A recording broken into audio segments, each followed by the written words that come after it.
There is an American city where Spanish works better than English, and Cuban coffee outnumbers the American kind. The taxi radio plays reggaeton, and the supermarket announcements come in Spanish first, then English. Messi chose this city for the final stop of his career, and now the World Cup has arrived too. This is Miami. This episode, we follow the World Cup to meet America's Latin capital. Hard Rock Stadium sits north of the city in Miami Gardens, its white canopy spread like a ring of sun umbrellas, shading 65,000 people from the Florida sun. It shades the stands but not the field, so the grass gets the sun and the crowd gets the shade. This is the home of the Dolphins, a football powerhouse. A tennis masters court has been built in its parking lot, and Formula One races around it every year.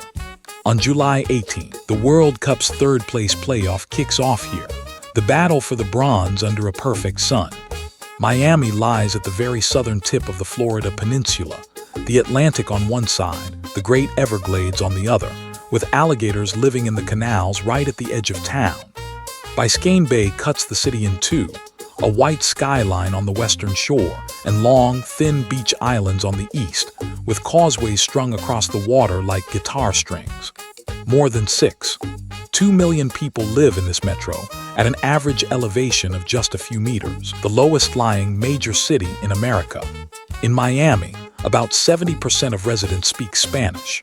In the Domino Park of Little Havana, old Cuban men spend whole afternoons, cigars and dominoes never leaving their hands, while mint green vintage cars sit on the corner, as if the 1950s never left. Immigrants from Cuba, Venezuela, and Colombia have packed all of Latin America into this one city.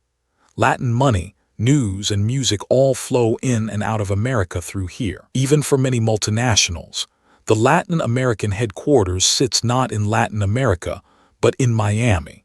South Beach, one of the most famous beaches in the world.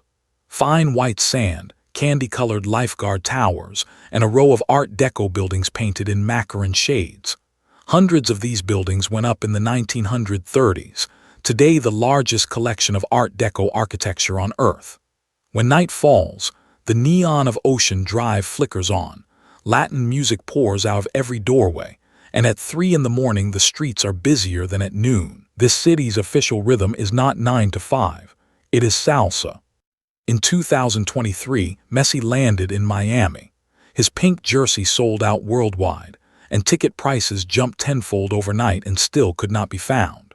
One man turned a football town into a soccer city. On the night of his debut goal, NBA stars and Hollywood celebrities crowded the sidelines, watching him like a pilgrimage. And now the World Cup itself comes knocking, and this city's football fever has burned all the way to its peak. Remember these numbers. A metro of about 2 million, 70% speaking Spanish, a Hard Rock Stadium of about 65,000 seats, a third-place playoff on July 18, and an elevation under 10 meters. Latin capital, party city, home of Messi. Miami turns the World Cup into a carnival. A city that threw the World Cup a party out of sunshine, seawater, and salsa.